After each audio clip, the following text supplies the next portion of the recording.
Unos 2 minutos más para ver si se van conectando y luego ya damos inicio, ¿está bien? Es que me aburrido.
Bien, estimados, entonces vamos a dar inicio a nuestro evento del día de hoy. Antes que nada, buenos días a toda nuestra distinguida comunidad. Sean todos bienvenidos al primer foro de Dispute Board en Experts on Determination 2025, cuyo tema central es herramientas efectivas para la resolución de controversias en proyectos de infraestructura. Mi nombre es Elvira Vera. Tengo el honor de acompañarles como moderadora en esta jornada académica. El objetivo de este foro es abrir un espacio de diálogo y reflexión con especialistas nacionales e internacionales sobre mecanismos modernos y eficaces para la resolución de controversias en proyectos de infraestructura. Damos inicio a nuestro programa con la participación de 3 ponentes. En esta oportunidad tenemos a la doctora Wandy, a quien recibimos con un cordial saludo. La doctora Wandy Vargas es abogada y árbitro, especialista en Derecho de la Construcción y Arbitraje Internacional. Actualmente se desempeña como jefa legal en Constructora MPM Perú y es presidenta de la Asociación de Mujeres Líderes en Construcción JRD DAB en Perú. Posee maestría en Regulación de Servicios Públicos y Infraestructura de Obras, además de especializaciones en contrataciones internacionales. Es miembro activa en reconocidas organizaciones internacionales como el CIAR, el CIA, CIAM y CIAR en Madrid. Como segunda ponencia tenemos al doctor Manuel Vargas. Él es director del Departamento de Forensis en BDO, licenciado en Administración y Dirección de Empresas por la Universidad de Sevilla. Cuenta con 18 años de experiencia como experto económico en disputas de alta complejidad financiera y ha intervenido en arbitraje internacional y procedimientos judiciales en diversas jurisdicciones. Ha testificado en más de 150 ocasiones. Y como tercer ponente tenemos a la doctora Zoila Jiménez. La doctora Zoila Jiménez es abogada especialista en infraestructura y energía, con más de 14 años de especialidad asesorando y administrando administraciones públicas y empresas privadas en proyectos de gran envergadura a nivel nacional e internacional.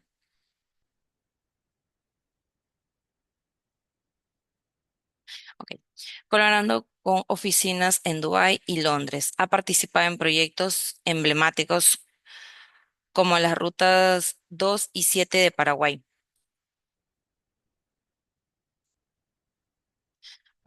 Con mucho gusto, entonces, pasamos a darle pase a la doctora Wandy Vargas. Adelante, doctora. Gracias, Elvira. Muy buenos días aquí en Perú y buenas tardes en Madrid. Es un gusto y un honor tenerte, Zoila y Manuel, el día de hoy. Para mí es grato compartir este panel con ustedes y realmente pues conversar el día de hoy.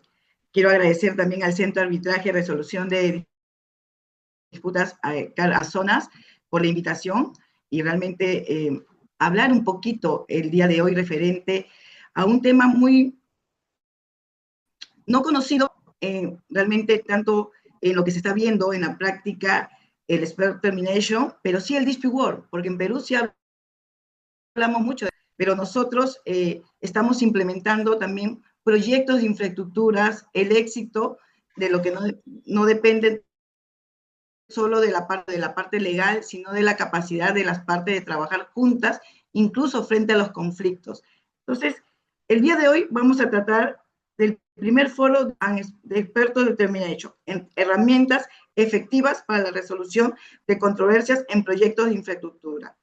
Hoy quiero hablarles un poquito, pequeña introducción referente a los proyectos de infraestructuras, que son, por naturaleza, escenarios complejos, involucrados que en grandes inversiones. Esto quiere decir múltiples actores y una serie de riesgos ilegales que pueden derivar en conflictos.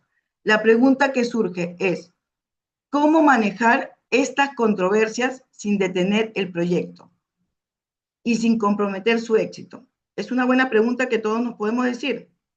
En respuesta a esta necesidad, se han desarrollado mecanismos alternativos que se enfocan en prevenir y resolver disputas de maneras especializadas y eficientes, entre ellos los dispute world, que siempre lo estamos escuchando, tanto acá en Perú como en varios países, que destacan un modelo creado dentro de la industria de la construcción, cuyo objetivo no es únicamente resolver los conflictos cuando aparecen, sino acompañar a las partes a lo largo de la ejecución del contrato. Prevenir es lo que siempre hacemos en el Dispute World y siempre lo decimos, anticipando problemas y proponiendo soluciones oportunas. La gran fortaleza del Dispute World radica que en sus decisiones son obligatorias y que emiten con rapidez, permitiendo que el proyecto continúe sin mayores interrupciones. Eso es lo que aplicamos acá en nuestro país. Y tratamos de que realmente el proyecto avance y que la obra se concluya y que tengamos, ¿cómo se llama? La construcción hecha, el trabajo realizado, la obra concluida. Y por otro lado, ¿qué es lo que decimos? El experto de termination ofrece un enfoque distinto, pero complementario. No mucho lo aplicamos aquí, este mecanismo en el Dispute World, y es algo que queremos conversarlo ahora. Se trata de un procedimiento en el cual las partes acuerdan someter una cuestión técnica o especializada a la opinión y decisión de uno o a varios expertos. Esta decisión puede tener carácter vinculante o consultivo, según lo que las partes pacten, lo que dota a este mecanismo de gran flexibilidad. Es algo que ahora vamos a conversarlo con Manuel. Ambos instrumentos coinciden en algo fundamental, la confianza en la experiencia y el criterio del experto como elemento clave para encontrar soluciones justas, técnicas y prácticas. En la industria donde el tiempo y los costos son factores determinantes, estas herramientas representan alternativas efectivas frente a los procesos tradicionales, contribuyendo a que los proyectos de infraestructura se desarrollen con mayor certeza, continuidad y eficiencia. Realmente, esta es una pequeña introducción que he querido explicar a ustedes porque ahora que converse con Zoila y con Manuel, ellos con amplia experiencia en el mundo de la construcción nos podrán explicar unas grandes diferencias y ventajas que tenemos. Yo quisiera ahora conversar contigo, Zoila, y que tú nos expliques con la gran experiencia que tú tienes, no solamente en Madrid, sino a nivel internacional, un poquito de cuáles son los principales retos en la implementación de los Dispute World y de qué manera pueden superarse o mitigarse. Y también qué tendencias marcan la evolución de los Dispute World, especialmente en cuanto a la introducción de la tecnología en la resolución de disputas. ¿Qué nos puedes comentar un poquito sobre estas dos preguntas que tengo para ti? ¿Qué tal? Buenos días. Bueno, en primer lugar, buenos días y buenas tardes a los que estéis en España y en Perú. Ya me han presentado, así que yo creo que no hace falta que vaya más al fondo. Simplemente quería agradecer al CAR Amazonas y a Wandy esta oportunidad y haberme invitado a este foro y darme un espacio para poder hablar sobre los dispute board principalmente, ¿no? Que son mi especialidad. Voy a intentar sintetizar algunas ideas principales en torno a las preguntas que ha hecho Wandy, aunque podríamos estar horas hablando del tema. Y si me permitís, voy a compartir una presentación que he preparado para que nos sirva un poco de guía, aunque no quiero que estéis leyendo, pero simplemente que sirva de guía hacia de lo que vamos a comentar hoy. Entonces, respecto de la primera pregunta, ¿no? ¿Cuáles son los retos de implementación del Dispute Board y cómo Ah, también superarlos te leo solamente o lo que le he dicho. mitigarlos? Los conflictos en El los que proyectos tiene de que recoger los niños infraestructura, soy como yo. sabéis, no son una excepción, sino que es una constante estructural, podría decir, que se deriva de la complejidad técnica y de la complejidad contractual que vivimos en estos entornos, ¿no? Instituciones como FIDIC y como NEC han diseñado algunos mecanismos alternativos de disputas que están funcionando bastante bien y que cuentan con una larga trayectoria en otros países. En Perú el uso de estos mecanismos es relativamente reciente, pero el compromiso es alto, es sorprendentemente alto en comparación con el resto de países del mundo. Por tanto, yo creo que nos debemos de plantear más cómo mejorar la eficacia de estos mecanismos para que no se perciban como trámites formales, sino como soluciones reales, ¿no? El problema no es tanto la implementación, sino cómo luego lo podemos llevar a cabo en la práctica. En este contexto, yo lo que propongo es que hagamos una mirada crítica y estratégica que permita sofisticar estas herramientas que ya tenemos bueno, en nuestra, yo hablo ya como si fuera de Perú, en nuestra, además es que se acaba de aprobar la ley de APPs, donde también mete los dispute board como órgano vinculante. Entonces, desde ese punto de vista, genial. Entonces, como se han demostrado que son útiles en la resolución de controversias, pues vamos a ver cuáles son esas limitaciones a las que nos enfrentamos. Entonces, he hecho un resumen de cinco retos que creo que son los principales a los que se enfrentan.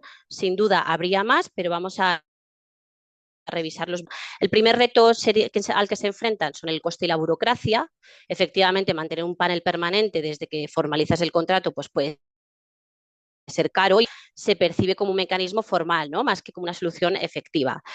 Aquí yo lo que diría es que se valore si realmente es necesario a un dispute board permanente o podemos utilizar la figura del dispute board ad hoc en función de las controversias. Aquí dependerá mucho de la envergadura de la conflictividad o de la de cómo de adversarias sean las partes entre sí, ¿no? Si hay activo o si, sin embargo, hay un ambiente pues un poco más tenso. El segundo reto sería la burocracia que se asocia al dispute board y que es necesaria, que al final no deja de ser pues dos partes que lanzan alegaciones, que preparan un expediente, pero esto a veces se transforma en trajes dentro de lo que es la ejecución contractual y es algo que deberíamos a toda costa. Pervierte el objetivo del propio dispute board. El tercer reto sería el nombramiento de adjudicadores formados y con experiencia en la resolución de disputas. Esto quiere decir que no solamente quiero que en mi dispute board haya jurídicos o haya técnicos, quiero que estos jurídicos y estos técnicos también tengan una mínima formación en relación con resolución de disputas, mediación, conciliación, como vamos a verlo un poquito más adelante, pero puede ser el mejor ingeniero, pero no el mejor conciliador. Y luego el cuarto reto sería la calidad de la información que se facilita al dispute board. Bueno, pues todos sabemos que al final los expedientes los hacen las partes y cómo te llega esa información va a determinar mucho, primero, cómo de ágil puedes ser en tu decisión y segundo, cómo de objetivo vas a poder serlo.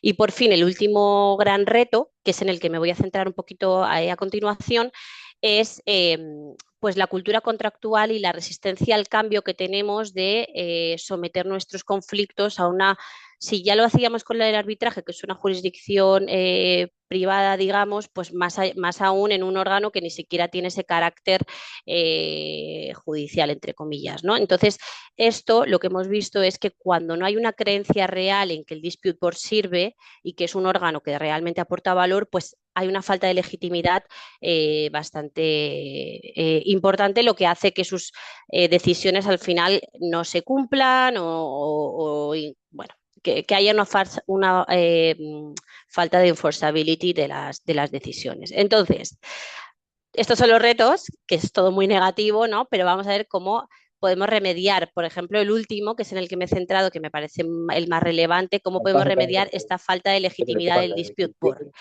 Eh, Creo que es interesante pararnos en aunque podríamos hablar del resto, pero el resto me parecen más operativos, es decir, pues el coste, la burocracia, cuándo nombro al dispute board, etcétera, son cosas que yo puedo ir solucionando en cada contrato que voy firmando. Pero hay cosas estructurales que necesitamos establecer una base para que el dispute board sea de verdad un órgano en el que todo el mundo crea.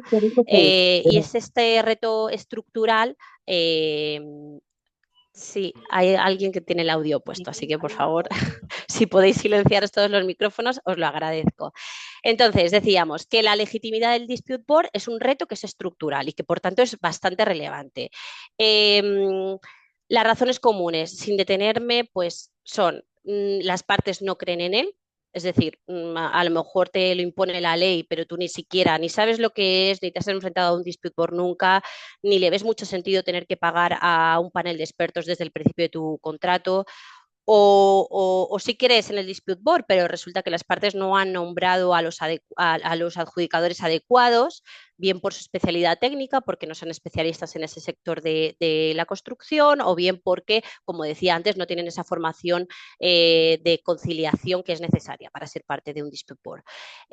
O porque las partes no han negociado bien los términos o no se han negociado y una de ellas ha impuesto a la otra ese panel. ¿Cómo podríamos remediarlo? Pues creo que, en primer lugar, y este es un paso que ya Perú ha dado y además ha dado mucho mejor que otros países con más tradición o trayectoria en dispute boards, es realizar un reconocimiento legal, no solamente contractual. Cuando tú tienes una ley que te obliga a tener ese órgano y que dice, o al menos que te da la potestad de tenerlo, y que dice que sus decisiones son vinculantes, empezamos a hablar ya de un órgano que no es convencional, no se introduce por el contrato, se introduce por la ley, es un órgano estatutario. Y esto es lo que ha determinado que, por ejemplo, en Reino Unido, eh, la adjudication, que es algo parecido a los dispute board de Perú, haya tenido tantísimo éxito. Se introdujo en 1997 como un mecanismo alternativo de disputas en la Housing and Construction Act, que es su ley de construcción, y todas las disputas en contratos de construcción van a adjudication. ¿Qué ha ocurrido? Que al principio, como todo en la vida, pues hay cierta susceptibilidad, no sabes muy bien a qué te vas a enfrentar y entonces hay reticencias. Pero a medida que van avanzando los años y que se van implantando estas soluciones, hay un cambio cultural y hay un cambio de mentalidad incluso de las propias partes que firman un contrato.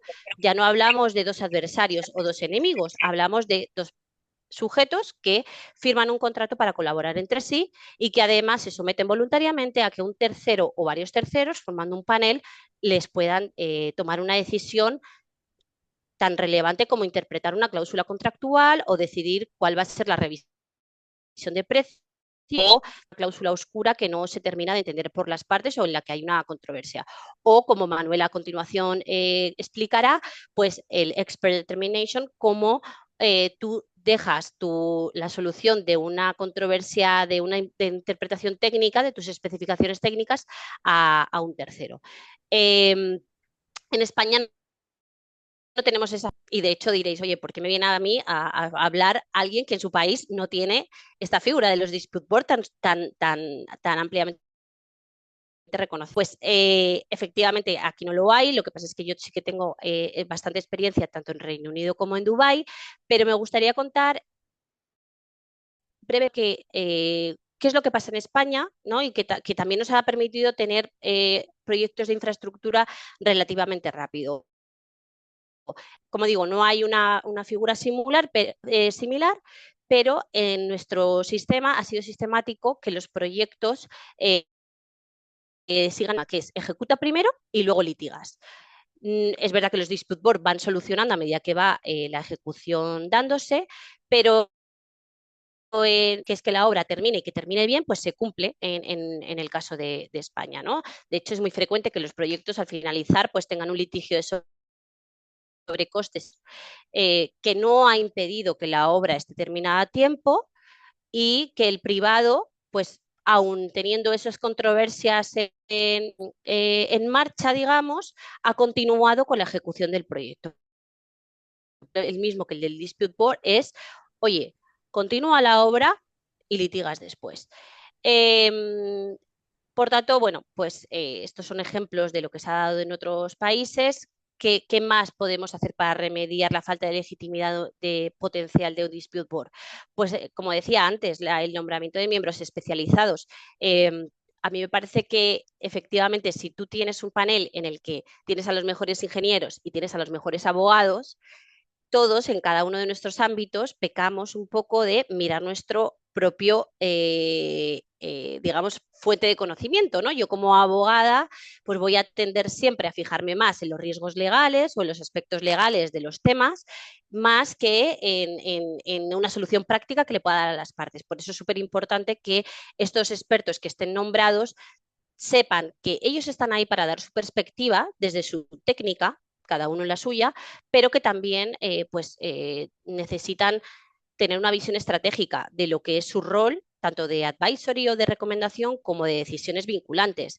A mí lo decía antes, no me vale de nada tener al mejor abogado o al mejor ingeniero del mundo si a la hora de resolver su resolución o sus decisiones siempre van a ser poco equitativas o poco aceptadas por las partes, ¿no? Aquí hay un punto subjetivo o psicológico que creo que los dispute board también tendrían que tener en cuenta. Y finalmente, pues el tercer remedio, que casi igual sería el primero, que es que las propias partes durante la negociación y firma del contrato estén de acuerdo en que haya un dispute board.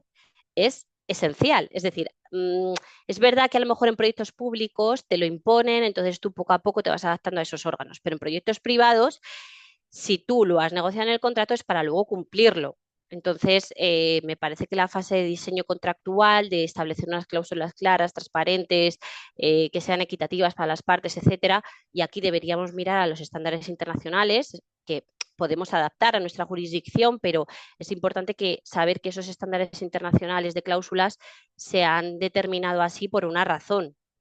Porque ya se ha testado que hay un equilibrio de esa cláusula, que hay luego a la hora de ejecutar el contrato esa cláusula funciona con relativa solvencia y con relativa equidad.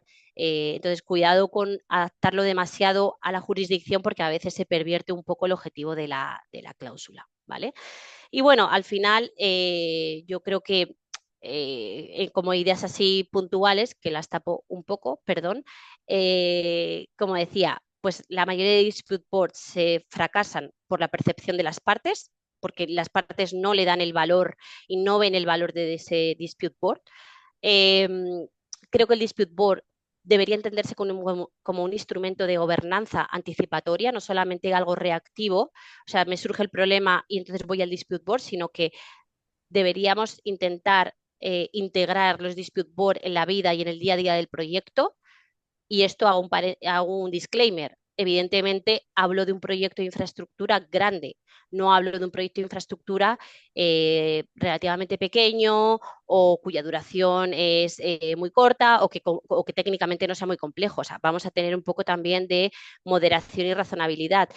Y una de las cosas que era la última idea, que perdón, que no se ve y que ha hecho referencia a ella Wandy, que me parece muy importante, es que no existe esa dicotomía entre dispute board o expert determination. Son figuras diferentes y como tal se deben de tratar. El expert determination, como Manuel ahora comentará, es una figura en la que suele ser un experto independiente único y resuelve temas técnicos principalmente, ¿no? Mientras que el dispute board va más allá y hace interpretación de cláusulas. En fin, yo creo que con esto pues he dado contestación a la primera pregunta. No sé si me he extendido demasiado, pero bueno. Perfecto, es algo que muy claro, preciso, es un tema amplio porque tenemos mucho para conversar sobre esta primera pregunta que son los principales retos, ¿no? Implementaciones, pero creo que a la segunda pregunta podríamos complementarla, ¿no?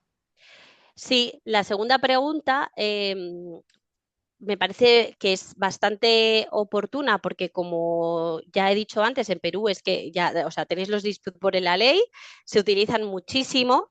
Entonces vamos a ver qué es lo que se está llevando en otros países, ¿no? O sea, cuál es la tendencia de los dispute board de ahora en adelante. Eh, bueno, hay muchas jurisdicciones y cada una sigue su ritmo, pero voy a plantear lo que está sonando a nivel internacional y ya vemos lo que luego es realista o no implementar en la jurisdicción peruana. Y además vais a ver que muchas cosas ya las estáis haciendo. Por ejemplo, la primera, pues se está expandiendo el uso de los dispute board en contratos públicos, cuando antes entre privados, FIDIC, NEC, etcétera. Ahora vamos un paso más allá y vemos que en contratos públicos, APPs, etcétera, pues se está implantando también estas figuras. Se está utilizando también en proyectos más pequeños, pero se está utilizando moderándolos, es decir, no un panel de 3 expertos nombrados desde el principio, etcétera, etcétera, sino que estamos viendo que se ajustan los parámetros más pequeño no tenga que asumir tanto coste ni tanta burocracia, pero que también se pueda beneficiar de estas figuras. Luego está el real, que eso ya lo hemos hablado, Perú lo tiene, maravilloso. Y por último, y casi lo más importante que no se ve con mi cabeza, perdón, es la tecnología. Entonces, aquí, para mí creo que esto es lo más puntero, digamos, y lo que va a marcar el ritmo de los rol de dispute board de aquí en adelante, que es el uso de BIM, es el uso de la inteligencia artificial, es el uso de los smart contracts y del block. Eh, Como digo, cada cosa a su tiempo, ¿no? Porque efectivamente, pues hay que ser realistas en cuanto a la implementación de este tipo de herramientas. Pasando brevemente por todas las herramientas que creo que tecnológicas y cómo la tecnología va a impactar en los dispute board, teniendo en cuenta, pero vamos a ir brevemente, ¿vale? Yo creo que de menos a más están ordenadas en lo que menos me refiero a lo más sencillo, a lo que podemos empezar ya en algunos proyectos, hasta lo que vamos a ver mucho en los años. En primer lugar, tenemos el uso de las plataformas digitales, que ayudaría a gestionar los conflictos de forma mucho más ágil. Aquí, incluso a nivel de parte, ya estamos viendo herramientas digitales que, por ejemplo, mi propio despacho tiene desarrollada una que se llama Procurement to Completion, y esta lo que te permite es una plataforma en la que te permite registrar en tiempo real todas las comunicaciones, ser avisado de los hitos contractuales, de la cronología, de cómo se van cumpliendo los objetivos económicos de la obra, los deadlines de notificaciones, etcétera, ¿no? Y luego, más allá de esta plataforma de parte, pues vamos a empezar a ver plataformas donde las dos partes tienen acceso, en una especie como de portal común donde las partes se van a mover con facilidad, van a registrar automáticamente todos los incidentes, van a permitir la remisión de las submissions en tiempo real y van a permitir a los expertos poder acceder de forma permanente y de forma un poco más sencilla y ordenada a las evidencias que aportan las partes, ¿no? En segundo lugar, tenemos el uso de BIM, que también es ya yo creo que cualquier obra grande se utiliza BIM, que como sabéis seguramente pues permite registrar en tiempo real cada cambio de diseño, modificación de obra, interferencia, etcétera, facilitando sobre todo la trazabilidad de los eventos. Luego tenemos la inteligencia artificial, que está de moda, que ya todo el mundo utiliza inteligencia artificial en su día a día y que además he visto que ya se están haciendo ponencias de cómo la inteligencia artificial puede ayudar a la resolución de disputas, ¿no?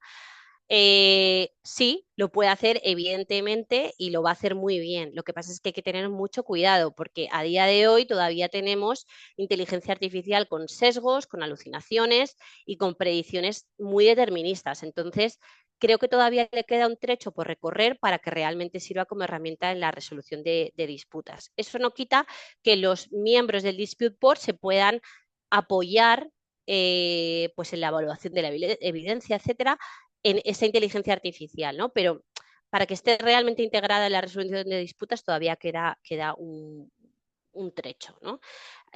Bueno, resta decir que, o sea, por supuesto, la inteligencia artificial que se introduzca tiene que estar regida pues, por los principios básicos de transparencia, responsabilidad ética y confidencialidad. Y luego a la derecha, pues tenemos dos herramientas tecnológicas que también están bastante bien, pero que ya están, yo creo que un poco más lejanas si cabe. Tenemos la evidencia digital y el forensic tecnológico, que sería básicamente el uso de IoT, de drones, satelital, etcétera, para poder recoger las evidencias. Esto no es que técnicamente sea complejo, sino que obviamente es caro y entonces hay relativamente pocos proyectos en los que merezca la pena utilizar realmente este tipo de herramientas. Por ejemplo, se me ocurre NEOM, que es la ciudad que se está construyendo en Oriente Medio, o el programa de alta velocidad, el HS2 de Londres, pero claro, es que estamos hablando de proyectos, de megaproyectos en los que hay un gemelo digital detrás, en los que está todo digitalizado, etcétera. Y luego, por último, tenemos el smart contracts y blockchain, que aunque es un poco todavía más lejano aún, pero no lo he querido dejar fuera del recopilatorio porque se está utilizando bastante en el sector financiero y en criptomonedas. Y me parece que el uso que le podemos dar en proyectos de infraestructuras es bastante evidente. Al final, el smart contract lo que te permite es un programa informático que se ejecuta automáticamente cuando se cumplen ciertas condiciones, ¿no? Y sin necesidad de intermediarios. Entonces, es como programarlo para que cuando ocurra esta cosa, por ejemplo, se libere un pago o, por ejemplo, se penalice o, por ejemplo, se libere una garantía. Entonces, ese sector que está más en el mercado financiero creo que lo podemos implementar muy bien en construcción. Y bueno, yo creo que ya para terminar, la introducción de la tecnología lo que va a suponer es que el rol de Dispute Board se va a transformar, va a haber una progresiva implementación de estas herramientas y vamos a ser testigos de cómo evidentemente los expertos se van a tener que ir ajustando, ¿no? Va a haber una evolución del órgano hacia un panel un poco más interdisciplinario, compuesto por juristas, por ingenieros y por peritos judiciales. Esta transformación exigirá que los miembros del panel tengan capacidad para interpretar los modelos BIM, la evidencia satelital y los algoritmos de la inteligencia artificial para evitar precisamente lo que comentaba antes de los sesgos, predicciones deterministas, etcétera. Además, requerirá formación específica en tecnologías aplicadas y la aceptación por parte institucional, digamos, o sea, ya no solamente de la administración, sino de todos los stakeholders en los que intervienen en un proyecto de implementación que permita realmente validar que esas decisiones están basadas en evidencia digital o incluso utilizando inteligencia artificial, ¿no? Y por tanto, yo creo que este nuevo enfoque lo que va a convertir es al Dispute Board pues, en un órgano inteligente, ¿no? De gestión contractual que tenga una capacidad técnica y que sea capaz de emitir decisiones más precisas y rápidas, más de lo que es supuesto, pero sobre todo basado en criterios más objetivos, ¿no? Menos subjetivos. Y bueno, dicho todo lo anterior, estos números, mi conclusión es que efectivamente las controversias en proyectos de infraestructura son inevitables. Creo que su gestión se puede perfectamente formar para hacerla más rápida, más barata y más objetiva. Y bueno, y eso pasa sin duda por visualizar un futuro en el que la resolución de disputas puede ser técnica, pero también será tecnológica. Y lo iremos viendo a lo largo de los años que quedan por venir. Con esto ya, atención, y os dejo otra vez con Wandy y con Manuel. Dejo de compartir.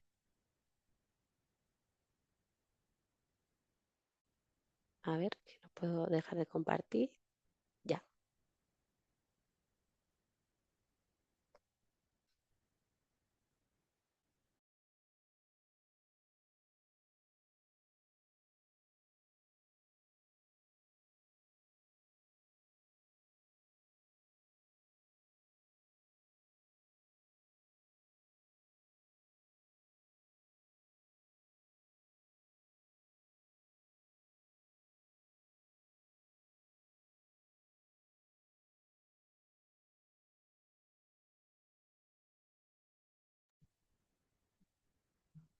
Sí, sí, Ahora sí. sí. ¿Qué pasa? Que habías bloqueado mi audio. Ah, perdón, Gracias. disculpe, disculpe, Sí, doctora, no la no te preocupes, escuchábamos. Elvira. Gracias, Zoila. Realmente lo que nos has explicado es algo muy interesante y yo quisiera hacer un resumen de lo que Zoila ha dicho, ¿no? Hemos identificado en su ponencia que si bien los distribuidores han demostrado utilidad, persisten desafíos importantes, ¿no? Como los costos, la burocracia, la disponibilidad y especialización de sus miembros, así como la percepción de falta de legitimidad por parte de las partes. En el caso peruano sabemos que los DISP ya son obligatorios y eso es importante, ¿no? En las obras públicas. El reto no es su implementación, sino lograr que sean eficaces y generen confianza real. Eso es muy importante. Y a nivel internacional hemos visto tendencias claras, la expansión de los DISP a proyectos públicos. Pero quiero recalcar esto muy importante. Por ejemplo, lo que ha dicho, ¿cómo se llama? Zoila, la tendencia que se está utilizando mucho en las tecnologías. Por ejemplo, en Perú, ya estamos aplicando mucho el BIM. Por ejemplo, en uno de los casos que manejamos en una de las obras que vemos la administración contractual nosotros, el BIM ya lo aplicamos, pero es un costo por parte del contratista, no por parte de la entidad. Entonces, ahí hay que realmente verificar cómo se va implementando esto. Y realmente es una herramienta muy importante, pero las demás herramientas, como las he indicado, Zoila, es un tema de costo. Pero creo que es muy esencial, que lo están viendo en otros países. Y eso es un nivel de que realmente debemos mejorar. Y creo que ahora que voy a entrar a hablar con Manuel, ¿no? Y después voy a retomar con Zoila, porque creo que tenemos muchas preguntas que hacerle a Zoila referente que han quedado en el aire y los participantes también. Yo quisiera conversar contigo, Manuel, y tener unas preguntas claves en el tema de que, como dijo Zoila, Dispute Work y Experto Determination es algo muy distinto. Yo quiero que tú me digas y que me comentes con la experiencia que tú tienes a nivel internacional, ya que lo hemos conversado, tanto en Madrid, ¿qué aspectos claves hay que tener en cuenta para que las herramientas del experto de determination sean verdaderamente útiles y efectivas y resuelvan las controversias? Yo quiero que tú me expliques un poquito, no ventajas, desventajas que se puedan tener dentro y si tú tienes experiencia y se han aplicado en caso de dispute work, porque en arbitraje sí se han aplicado, pero no sé si en dispute work las has aplicado. Bienvenido, Manuel.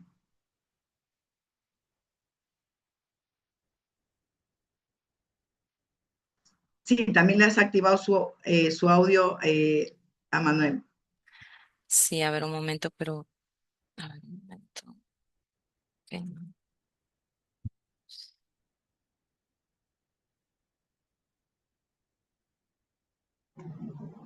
Ahora sí, Ahora, ahora. Ah, no, se bloqueó otra vez.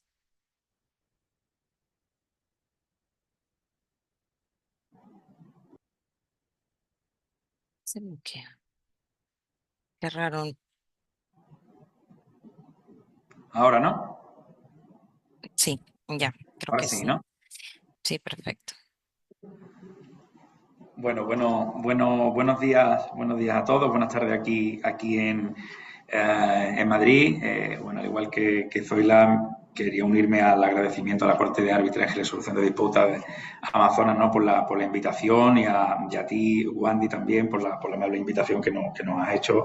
Yo estoy muy agradecido de poder estar aquí y poder compartir este rato con todos vosotros y espero que sea lo más interesante posible para todos, ¿no? Pues respondiendo un poco a tu pregunta y al hilo también de lo que venía diciendo Zoila, ¿no? En toda su exposición, ¿no? Pues un poco las diferencias, ¿no? Entre lo que es el dispute ball y lo que puede ser un expert determination, ¿no? Luego lo veremos un poco también, ¿no? Las ventajas y desventajas pueden ser muy similares también en cuanto a la herramienta, ¿no? Eficiente de resolución de conflictos, pero sí que también pues tiene una serie de elementos sobre los que hay que ser muy cuidadosos, ¿no? Para que efectivamente la herramienta sea efectivamente útil, y hablo aquí del expert determination, que es una herramienta efectivamente útil para la parte y que efectivamente permita la resolución de una controversia y que la controversia, bueno, pues pueda finalizarse en ese momento y no siga, ¿no? Escalando a diferentes instancias y termine finalmente en un arbitraje, ¿no? Lo cual pues hace que todo ese proceso de expert determination, ese informe de experto, esa solicitud de opinión a un experto para resolver una controversia, pues no sirva de mucho. Voy a compartir también una breve presentación.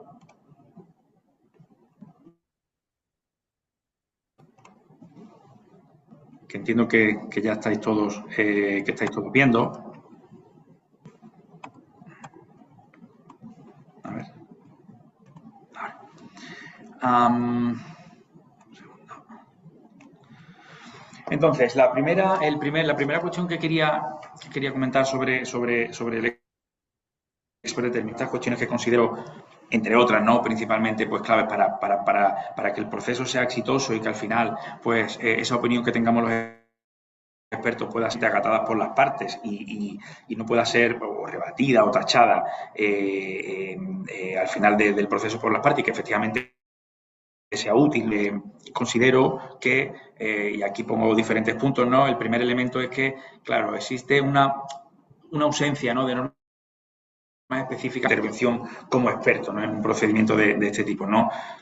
Sí que, bueno, las diferentes cortes pueden tener diferentes cuestiones sobre el expert determination, las partes, por ejemplo, la selección de un determinado experto, procedimientos administrativos, pero la realidad es que no existe unos procedimientos ni una guía de cómo tenemos expertos en cada uno de estos procedimientos, ¿no?, y cuál tiene que ser nuestra intervención, no más allá de que tenemos que dar una opinión, evidentemente, ¿no? Entonces, a raíz de esta ausencia más específica, creo que hay una serie de elementos sobre los que tenemos que ser especialmente cuidadosos para, como digo, el resultado sea satisfactorio, exitoso, en el sentido de que la controversia pueda ser finalizada ya en esa instancia y con el expert determination.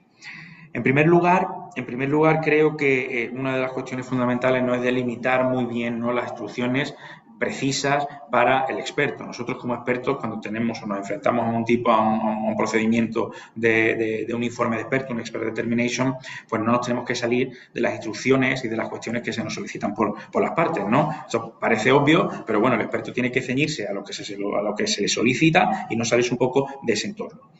Y esto lo digo porque nos encontramos en muchas ocasiones que las instrucciones que recibimos no son lo suficientemente claras o no son lo suficientemente precisas, y esto lo que genera, lo que potencia, es que al final pues se diluya un poco el efecto y la utilidad del informe de experto y pueda llegar como consecuencia que la resolución final pues no sea precisamente lo que buscaban las partes o no sea exactamente lo que necesitaban para resolver la controversia, ¿no? Entonces, bueno, aquí pues igualmente volvemos a la casilla de salida y pues nos encontramos en una situación donde efectivamente este informe de expertos no ha sido útil para las partes, tienen que elevarlo a diferentes instancias, ¿no? Entonces, por lo tanto, estas instrucciones precisas es un elemento importante que tenemos que definir muy bien desde el principio cuando intervenimos como expertos.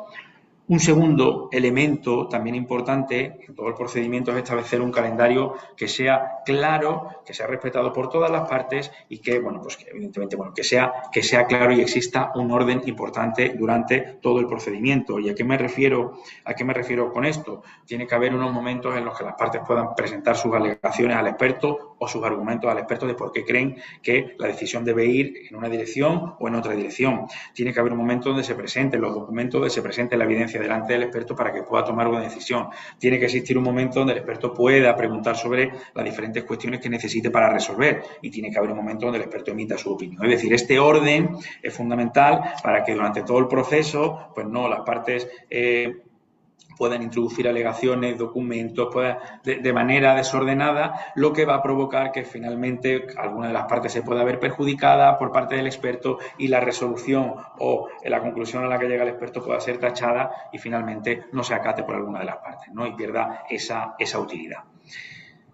Darle la oportunidad a las partes de presentar alegaciones. Evidentemente, pues aquí en este tipo de procedimientos pues, serán las partes las que decidirán cómo se debe desarrollar, las partes decidirán cómo se presentan las alegaciones, cómo no se presenta, si hay contraalegaciones, pero lo que está claro es que nosotros como expertos siempre tenemos que intentar que durante el proceso las partes tengan las mismas oportunidades de presentar alegaciones, de presentar documentos, etcétera, como digo, en beneficio y en aras de que el procedimiento sea lo más transparente, lo más pulcro posible y no se pueda de alguna manera caer o pueda no ser útil, no como consecuencia del fondo de la cuestión o sobre la decisión que podamos tomar desde un punto de vista técnico como expertos, ¿no?, sino como el procedimiento que se sigue y que se lleva a cabo durante todo el proceso.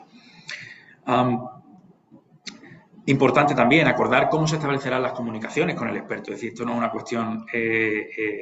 cuestión menor, ¿no? El hecho de cómo el experto va a tener la comunicación con cada una de las partes. Es decir, en la medida de lo posible tenemos que evitar tener comunicaciones bilaterales con cada una de las partes para evitar cualquier tipo de suspicacia, salvo que las partes, como decía antes, decidan voluntariamente que prefieren, y me he encontrado casos, ¿no?, donde las partes prefieren individualmente exponernos su caso, cada una por separado, y presentarnos sus argumentos, ¿no? Pero por lo general siempre tratamos de que estas comunicaciones sean conjuntas, en las que todo el mundo está copiado en todas las comunicaciones y se evita, como digo, cualquier tipo de suspicacia, cualquier tipo de elemento que pueda enturbiar digamos, la resolución final que tomamos como experto y que realmente le sirva a las partes para acatar la decisión que tomamos y que se resuelva en ese momento la controversia y que pues, el proyecto continúe, el contrato continúe, la relación comercial continúe.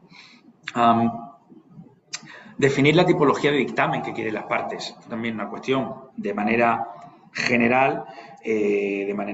Pues bueno, realizamos informes donde razonadamente intentamos justificar cada una de las conclusiones a las que llegamos y por qué llegamos a la conclusión final, ¿no?, que emitimos en nuestro dictamen de expertos o en el dictamen de experto que sea, ¿no? Pero esto no es tan claro, ¿no? A veces las partes también quieren o no quieren realmente que haya un razonamiento amplio, lo que quieren simplemente es ver la resolución final por parte del experto, lo cual evita o disminuye el riesgo de que ante todo ese razonamiento pueda existir alguna de las partes no esté de acuerdo, pueda existir que las partes rebatan el razonamiento del experto y entonces existe un mayor riesgo de que finalmente esa controversia se tenga que escalonar al siguiente nivel, que es, como decía al principio de mi intervención, lo que realmente hay que intentar evitar en este tipo de procedimientos para que realmente la herramienta como una resolución ya del conflicto en ese momento y que no continúe, ¿no? Y que digo, bueno, pues el proyecto continúe, la relación continúe, etcétera. Y el último punto que incluyo en esta diapositiva, como digo, son elementos que creo que son relevantes, puede haber otros, evidentemente, ¿no? Pero son elementos que son y que deben tenerse en cuenta Sí, es que... para ese desarrollo óptimo del procedimiento es el tema de los conflictos de interés. Cuando digo conflictos de interés, muchas ocasiones en las que las partes privadas, bueno, pues nos piden de alguna manera y hemos podido intervenir, actuar como expertos y hemos podido intervenir y actuar y trabajar para una parte, para la otra o incluso para las dos al mismo tiempo, ¿no? Entonces, todas estas cuestiones, pues, se deben poner de manifiesto para tener máxima transparencia y que sean las partes las que decidan y consideren si somos los expertos adecuados para la toma de decisiones y si no afecta de cara a que, evidentemente, como digo, luego no puede haber ningún tipo de tacha, no puede haber ningún tipo de elemento que desvirtúe nuestra decisión sobre la cuestión por temas de procedimiento. Esto nos ocurre mucho, quizá no tanto en construcción, pero en temas de compraventa de empresas nos ocurre mucho, es decir, de precios variables que hay que calcularlo posteriormente en un contrato de compraventa, en un SPA, pues generalmente se requiere un expert determination que tome una decisión sobre cualquier elemento del contrato de cliente. Y ahí, bueno, pues nos encontramos muchas veces en la que hemos trabajado para una de las partes, para la otra, incluso para las dos, y entonces, bueno, pues este tipo de cuestiones hay que ponerlas siempre de manifiesto para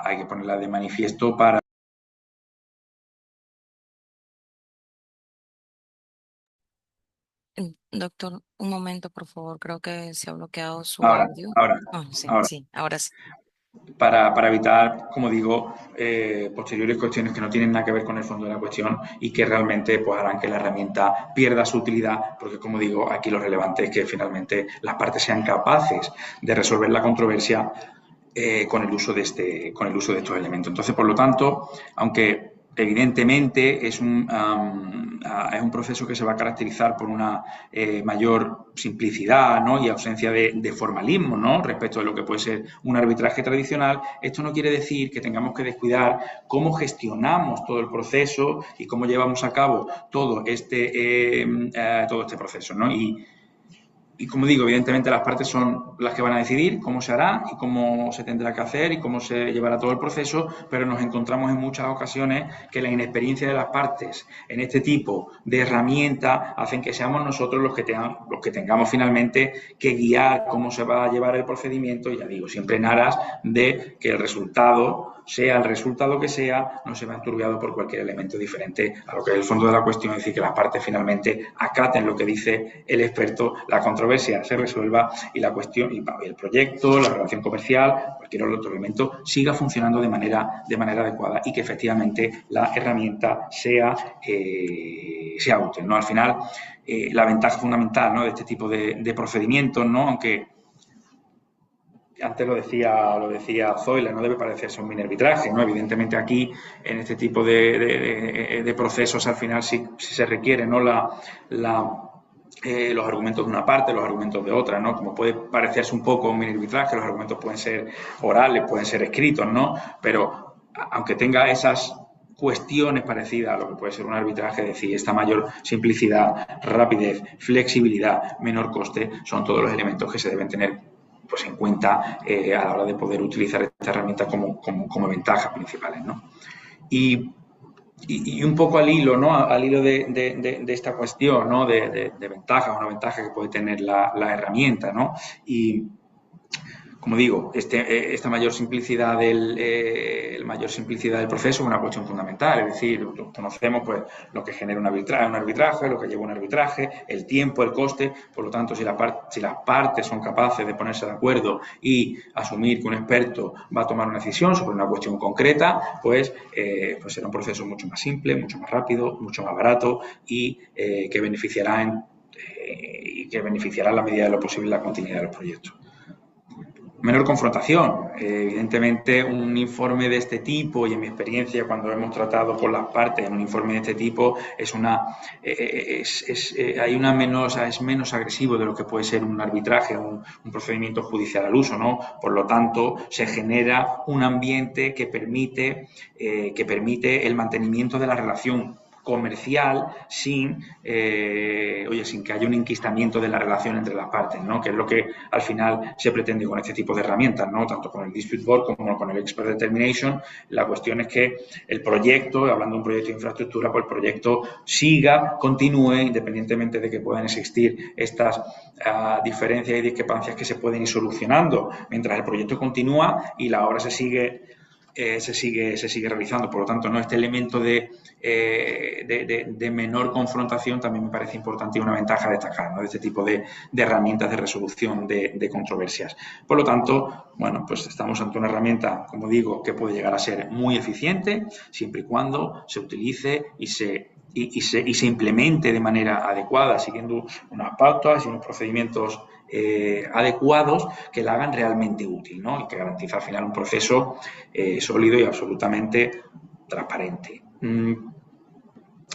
Limitaciones que pueda tener, ¿no? Evidentemente, no cualquier cosa se puede resolver, ¿no?, a través de un Expert Determination, ¿no? Pues que el Expert Determination va a tener muy buen encaje, ¿no?, cuando las partes quieren resolver alguna cuestión específica y desde un punto de vista técnico y son capaces de designar, seleccionar a una persona, a un experto concreto que les dirima aquello sobre lo que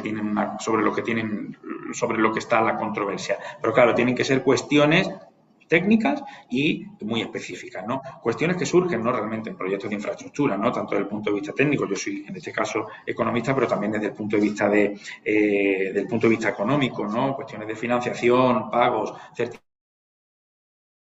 certificación, en fin, las rentabilidades del proyecto, bueno, diferentes cuestiones que también son muy específicas y pueden ser resueltas sin llegar a instancias superiores, ¿no?, a través de un informe de experto, un Expert Determination, ¿no?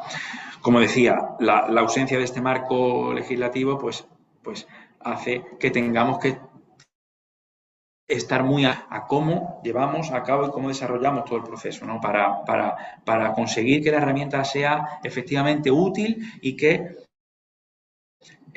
se consiga resolver la controversia sin tener que seguir pleiteando, sin tener que seguir recurriendo a los siguientes escalones para resolver esa controversia, ¿no? Eso me parece que es lo principal y lo más relevante a la hora de poder usar esta herramienta y de que sea lo suficientemente eficiente y útil.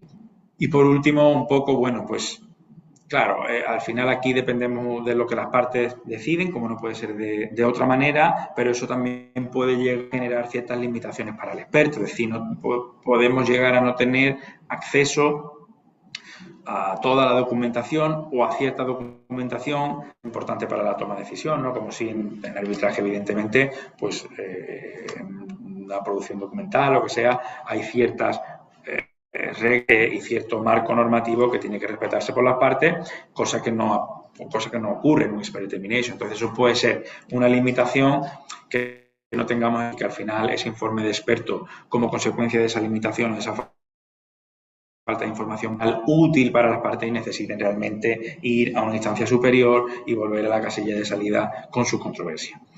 Entonces, bueno, en definitiva, ya digo, hay que ser muy cuidadoso en cómo se afrontan este tipo de procedimientos para que realmente sean útiles, y yo creo que su flexibilidad, su menor confrontación y lo eficiente que puede llegar a ser, pues lo hace una herramienta muy atractiva para circunstancias concretas que pues que las partes tienen que tener muy presente a la hora de poder, de alguna manera, resolver y limar esas controversias que puedan surgir a lo largo de los proyectos.